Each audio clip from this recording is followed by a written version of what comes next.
Friends, welcome to my channel कैमक्यू। कैसे हो आप सब? Hope you all are fine. State exam की प्रिपरेशन हमने स्टार्ट की थी, एस्टेट 2023 पीजीटी केमिस्ट्री के लिए, राइट। उस सीरीज़ में 5 क्वेश्चन पेपर हमें सॉल्व करने थे, जिसमें से हम 4 पेपर सॉल्व कर चुके हैं। 2019, 2020, 21 एंड 22 का पेपर। आज ये हमारा 5वां पेपर शुरू करने जा रहे हैं हम 2018 पीजीटी केमिस्ट्री का, राइट। अपने केमिस्ट्री सेक्शन पे चलते हैं। चैनल को लाइक शेयर सब्सक्राइब ज़रूर करना। या किसी स्पेसिफिक टॉपिक पे आपको वीडियो लेक्चर चाहिए या कुछ भी चाहिए, वो आप हमें कमेंट बॉक्स में ज़रूर बताएं। ओके, चलो पेपर स्टार्ट करते हैं अपना। क्वेश्चन नंबर 91 क्या कहता है? क्वेश्चन रीड आउट करें पहले।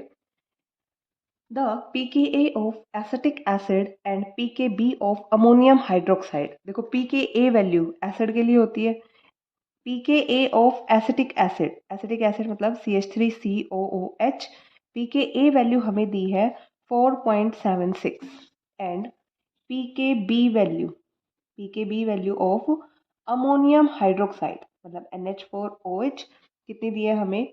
4.75। फिर क्या बोला है? The pH of ammonium acetate solution. जब हम इन दोनों को मिक्स करेंगे तो हमारे पास बनेगा क्या? अमोनियम एसिटेट मतलब CH3COO और ये NH हो।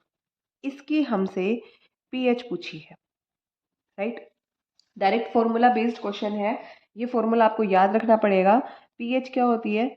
pH इक्वल्स टू 7 हमारी न्यूट्रल वैल्यू होती है ना।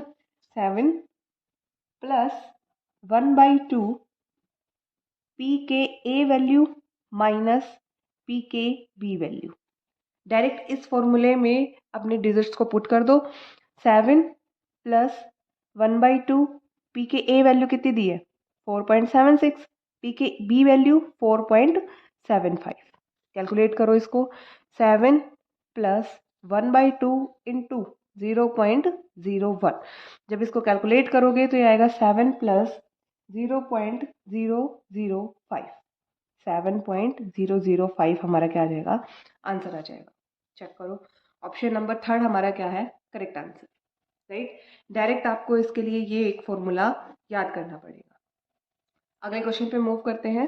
क्वेश्चन नंबर 92 क्या कहता है? लैम्डा नोट एम मतलब खोलराश लॉ का क्वेश्चन है ये। लैम्डा नोट एम वैल्यू दे दी भाई। देखो खोलराश लॉ से एक क्वेश्चन आपका ऑलमोस्ट हर साल आया हुआ है, राइट।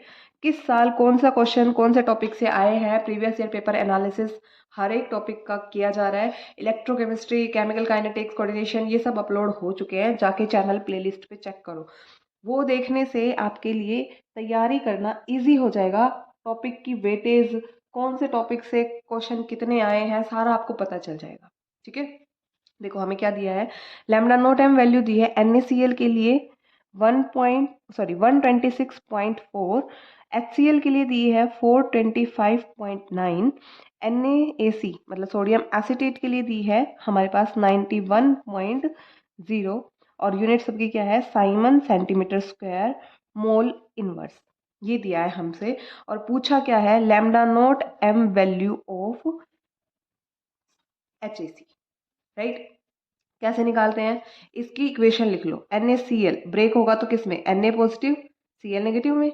HCl ब्रेक होगा तो H पॉजिटिव Cl नेगेटिव में। और NaAC Na positive plus AC negative में। अब हमें क्या चाहिए? हाइड्रोजन आयन और एसिटेट आयन चाहिए, मतलब इन दोनों को तो हमें जोड़ना पड़ेगा। इसको नाम दे देते हैं 1 2 3। इक्वेशन 2 और इक्वेशन 3 को मुझे जोड़ना पड़ेगा। जब मैं 2 और 3 को जोड़ूंगी तो मेरे पास सोडियम और क्लोरीन एक्स्ट्रा आएंगे तो ये हम सब्ट्रैक्ट कर देते हैं। -1 कर दो वैल्यूज को। सेकंड मतलब 425.9, थर्ड मतलब प्लस का 91 माइनस 126.4 और यूनिट वही रहेगी क्या? Simon centimetre square mole inverse. Calculate कर लो। इजी कैलकुलेशन है, कोई कैलकुलेटर वगैरह की इसमें ज़रूरत नहीं है।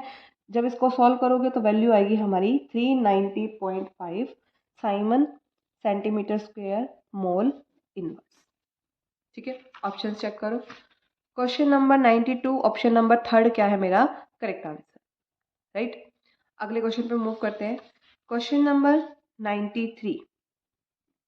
93 क्या कहता है? The order of increasing metallic character. Metallic character का इसने ऑर्डर पूछा है। देखो, पता होना चाहिए आपको, जब हम डाउन द ग्रुप मूव करते हैं, डाउन द ग्रुप हमारा मेटेलिक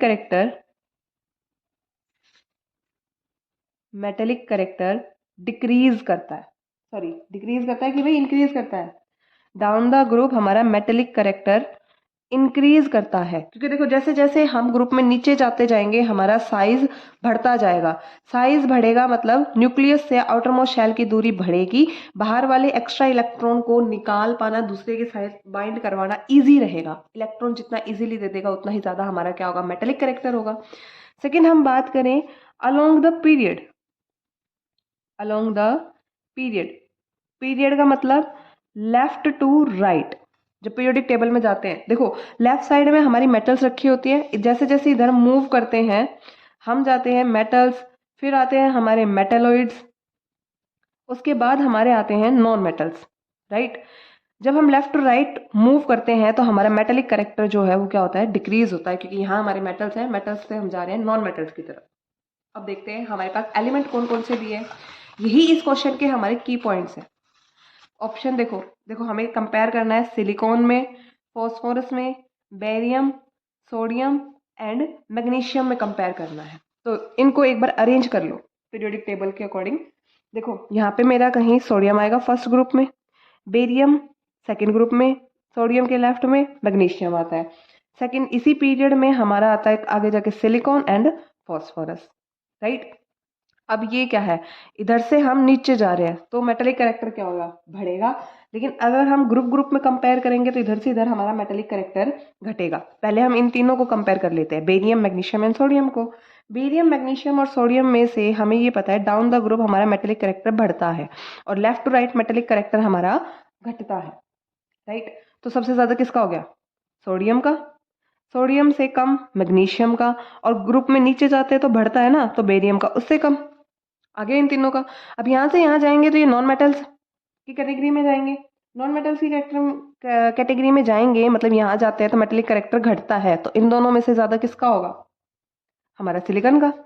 फिर देखो सबसे कम हमारा हो गया फॉस्फोरस का, सिलिकॉन का, उससे ज्यादा बेरियम का, फिर मैग्नीशियम का और फिर हमारा सोडियम का। ये हमारा क्या है? Correct order. तो ऑप्शन देखो कौन सा ऑप्शन है जिसमें सोडियम का सबसे ज्यादा है? सेकंड ऑप्शन हो गया। इसका आंसर क्या है? ऑप्शन नंबर 2 हमारा करेक्ट आंसर। ठीक है, अगले क्वेश्चन पे मूव करते हैं। Question number 94।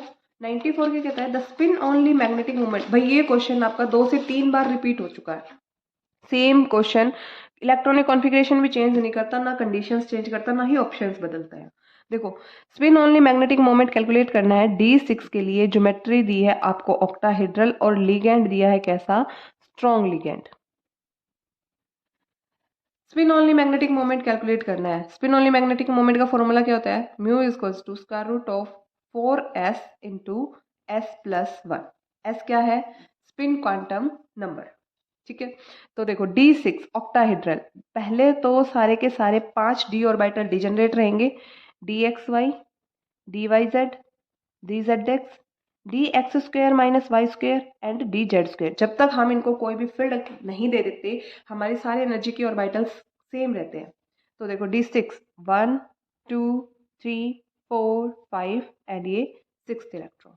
जैसे ही हमने इसको ऑक्टाहेड्रल फील्ड दिया स्प्लिटिंग हो जाएगी हमारी T2G और EG लेवल में, ट्रिपली degenerate and Dabali degenerate level में। तो इलेक्ट्रॉनिक कॉन्फ़िगरेशन क्या होगी? स्ट्रॉन्ग फील्ड है, लिगेंड पेयरिंग कराएगा first, second, third, fourth, fifth and sixth electron, right. S value calculate कर लो। अब ये प्लस हाफ ये माइनस हाफ एक दूसरे को कैंसिल कर देंगे, ये प्लस हाफ ये माइनस हाफ कैंसिल कर देंगे, ये प्लस हाफ ये माइनस हाफ, तो टोटल स्पिन क्या आ गई? 0। तो इस फॉर्मूले में जैसे ही आप रखोगे म्यू की वैल्यू क्या आ जाएगी? 0। और मैग्नेटिक मोमेंट की यूनिट क्या होती है? डी बाय सिंबल डी होता है।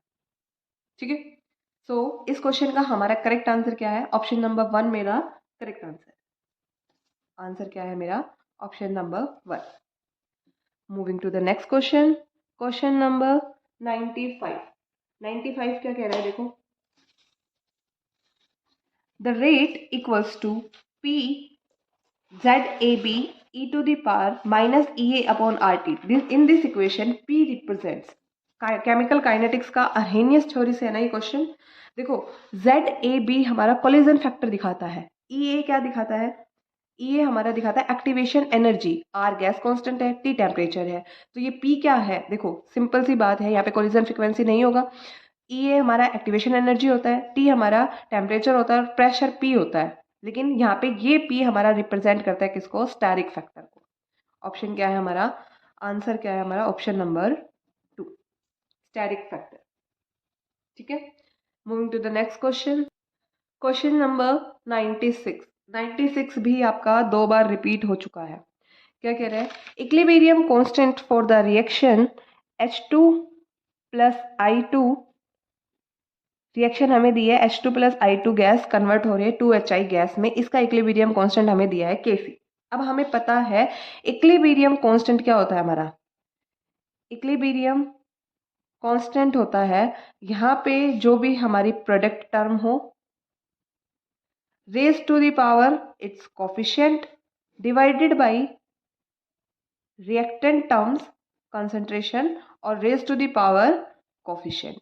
तो यहाँ से मेरा Kc क्या होता, Kc होएगा मेरा HI raise to the power 2 divided by concentration of H2, coefficient 1 है तो पावर में 1 लगाओ ना लगाओ फर्क नहीं पड़ेगा, कंसंट्रेशन ऑफ I2।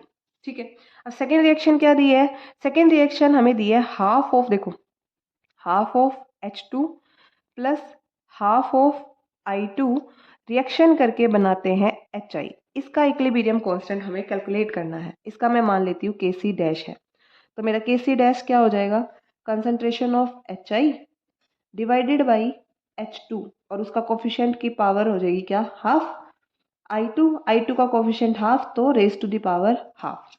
अब मुझे ये दिख रहा है अगर मैं इसका स्क्वायर कर दूं, Kc डैश का मैं स्क्वायर कर दूं, देखो HI का स्क्वायर हो जाएगा, यहाँ पे स्क्वायर करोगे तो पावर 1 बन जाएगी और I की भी पावर 1 बन जाएगी, तो मेरा Kc और Kc डैश बराबर हो जाएगा। अगर मैं इसका स्क्वायर कर देती हूँ तो क्या हो गया मेरा, Kc dash square equals to Kc हो गया। हमें Kc की टर्म्स में निकालना है तो Kc डैश मेरा क्या आ जाएगा, square root of Kc, right. So मेरा ऑप्शन नंबर 4 इसका करेक्ट आंसर है। इसको आप ऐसे भी कर सकते हो और इसका एक डायरेक्ट तरीका भी है कि हमसे जब भी इक्विलिब्रियम कांस्टेंट पूछा जाए ना और ऐसी इक्वेशन दे दी जाए तो जितना उसको कोफिशिएंट दिया हो उतना उसका पावर बना दो। जैसे मुझे Kc डैश निकालना है तो Kc की पावर 1/2 हो जाएगा, मतलब Kc dash equals to square root of Kc। ऐसे आप इसको डायरेक्ट भी कर सकते हो। अगर मान लो इस इक्वेशन को हाफ करने की बजाय 2 से मल्टीप्लाई कर देता, लाइक 2 और ये 4 कर देता, तो मेरा Kc डैश क्या हो जाता, Kc स्क्वायर, जिससे भी मल्टीप्लाई करेगा उसका ही पावर में चला जाएगा। ठीक है, अगले क्वेश्चन पे मूव करते हैं। इसका आंसर है भाई ऑप्शन नंबर 4। आंसर क्या है हमारा, ऑप्शन नंबर 4। अगले क्वेश्चन पे मूव करो। क्वेश्चन नंबर 97 क्या कहता है, which of the following is used in curing kala-azar. Kala-azar क्या होता है, काला अजर को ब्लैक फीवर भी कहते हैं, क्या, ब्लैक फीवर। और कालाजार के ट्रीटमेंट में कौन सा मेटल यूज करते हैं, ऑप्शन नंबर 1 मेरा इसका करेक्ट आंसर है, colloidal antimony is used for curing kala-azar. बचा ये एरियोल, एग्रियोल हमारा यूज होता है, ये एक सिल्वर सोल है, एग्रियोल मेरा क्या है, सिल्वर सोल है, जो कि आई रिलेटेड प्रॉब्लम में यूज होता है, जैसे आई इन्फेक्शन को क्योर करने के लिए। ठीक है, कोलाइडल गोल्ड यूज होता है एज ए एंटीऑक्सीडेंट। गर्ल्स को तो ज्यादा पता होगा ना, गोल्ड फेस मास्क वगैरह लगाते हैं, सब यूज करते हैं, तो ये क्या है, कोलाइडल गोल्ड यूज होता है उसमें। Fourth option milk of magnesia, milk of magnesia एक एंटा एसिड है, एसिडिटी के लिए यूज होता है। ठीक है, तो मेरा करेक्ट आंसर क्या है, ऑप्शन नंबर 1 मेरा करेक्ट आंसर है। अगले क्वेश्चन पे मूव करते हैं। Question number 98। भाई देखो इसलिए पूरा एक्सप्लेन किया जाता है क्योंकि नेक्स्ट टर्न में ज़रूरी थोड़ी है, थोड़ा सा भी दिमाग घूम गया, ऑप्शन चेंज कर दिए, कुछ अलग से पूछ लिया, तो आपको पता होना चाहिए। ठीक है, question number 98, which of the following is carbonate और ऑफ जिंक, ये भी 3 बार आ चुका है आपका क्वेश्चन, आपको पता होना चाहिए। जिंक ब्लेंड क्या होता है, ZnS, और बचा जिंकाइट, जिंकाइट होता है हमारा ZnCO3, ये हमारा कार्बोनेट और है। ऑप्शन नंबर 3 हमारा इसका करेक्ट आंसर है। बचा आपका कैलेमाइन, सॉरी भाई, जिंकाइट नहीं है, जिंकाइट हमारा होता है zinc oxide ZnO। Zinc calamine होता है हमारा ZnCO3, ये होता है हमारा करेक्ट आंसर। ऑप्शन नंबर 2 हमारा इसका करेक्ट ऑप्शन है कैलेमाइन। बचा क्या, स्फेलेराइट, स्फेलेराइट भी होता है ZnS। स्फेराइट और ब्लेंड में सिर्फ इनकी क्रिस्टल स्ट्रक्चर में डिफरेंस होता है, केमिकल फॉर्मूला सेम होता है। ध्यान रखना भी, जिंकाइट ZnO होता है, कैलेमाइन ZnCO3 होता है। कार्बोनेट और क्या है हमारा, कैलेमाइन है। ठीक है, C for calamine, C for carbonate. आगे मूव करो, क्वेश्चन नंबर 99। ये क्वेश्चन अच्छा क्वेश्चन पूछा था इन्होंने। देखो 99 क्या कहता है, T half of a reaction is double when initial concentration of reactant is double। जब हमने रिएक्टेंट मान लो A लिया, अगर हमने इसकी कंसंट्रेशन को 2A कर दिया तो हमारा T हाफ भी क्या हो जाता है, 2T हाफ हो जाता है, ऐसे बढ़ जाता है। तो हमसे पूछा कि ये कौन से ऑर्डर की रिएक्शन है। देखो मैं आपको एक डायरेक्ट फॉर्मूला बताती हूँ। टी हाफ हमसे चाहे किसी भी ऑर्डर ऑफ रिएक्शन का पूछा जाए, 0 order, first order, second order, किसी भी ऑर्डर का, तो हम कैलकुलेट करते हैं टी nth ऑर्डर। n कुछ भी हो सकता है हमारा 0, लेकिन n इक्वल्स टू इस फॉर्मूले के लिए 1 नहीं होगा, 0, 2, 3, 4 कुछ भी हो सकता है। तो टी हाफ मेरा क्या होगा, 1/n-1 k raise to the power n, rate constant k, 2 raised to the power n-1 divided by a raised to the power n-1। ये मेरा क्या होता है, टी nth ऑर्डर। अगर ये याद रहता है तो well and good, otherwise direct याद रखो, टी हाफ nth ऑर्डर के लिए इनवर्सली प्रोपोर्शनल होता है मेरा a raise to the power n-1। ये तो ध्यान रह जाएगा ना आपको, ये तो ध्यान रह जाएगा। टी हाफ मेरा nth ऑर्डर का होता है 1/a raise to the power n-1 के बराबर। अब देखो यहाँ पे n की वैल्यू चाहे मैं कुछ भी पुट करूँ, पुट करके देखो, अगर मैं रखती हूँ n इक्वल्स टू 0 तो मेरा टी हाफ 0 ऑर्डर रिएक्शन के लिए क्या आ जाएगा, 1/a raise to the power 0-1 मतलब -1, मतलब मेरा टी हाफ डायरेक्टली प्रोपोर्शनल हो जाएगा किसके, कंसंट्रेशन ऑफ रिएक्टेंट के। अब मैं इसको डबल करूंगी तो टी हाफ डबल होगा, अगर मैं इसको ट्रिपल करूंगी तो टी हाफ भी ट्रिपल होगा, राइट। अगर मैंने कंसंट्रेशन को डबल कर दिया तो मेरा टी हाफ भी क्या हो गया, डबल हो गया ना। सो मेरा करेक्ट आंसर तो आ गया इसका, क्या, 0 ऑर्डर रिएक्शन। सो मेरा ऑप्शन नंबर, बाकी अगर और कुछ पूछता तो हम ऐसे ही 1 by 1 n की जगह 0, 1, 2, 3 ऐसे पुट करके देखते। ठीक है, तो 99 का ऑप्शन नंबर 1 मेरा क्या है, करेक्ट आंसर। आंसर क्या है, ऑप्शन नंबर 1। अगला क्वेश्चन और आज का लास्ट क्वेश्चन, क्वेश्चन नंबर 100। 100 क्या कहता है, what is the total number of orbital associated with principal quantum number n equals to 3। Principal quantum number दे दिया हमें n इक्वल्स टू 3, हमसे पूछा है ऑर्बिटल कितनी एसोसिएट होती है, तो ऑर्बिटल होती है हमारी n स्क्वेयर, मतलब 3 स्क्वेयर कितनी हो जाएंगी, 9। ऐसे ध्यान रह जाए फॉर्मूला तो बढ़िया बात है, अदरवाइज देखो 3 के लिए हमारे पास होती है 3s shell, 3p and 3d। अब हमें पता है s के अंदर एक ऑर्बिटल होती है, p के अंदर 3 ऑर्बिटल और d के अंदर 5, टोटल कितनी हो गई, 5 + 3 + 1, टोटल कितनी हो गई, 9 ऑर्बिटल। सो ऑप्शन देखो, ऑप्शन नंबर 3 मेरा क्या है, करेक्ट आंसर है। Answer is option number 3। That's all for today. बाकी के क्वेश्चन हम नेक्स्ट वीडियो में डिस्कस करेंगे। चैनल के साथ जुड़े रहो, लाइक शेयर सब्सक्राइब करते रहो। Have a nice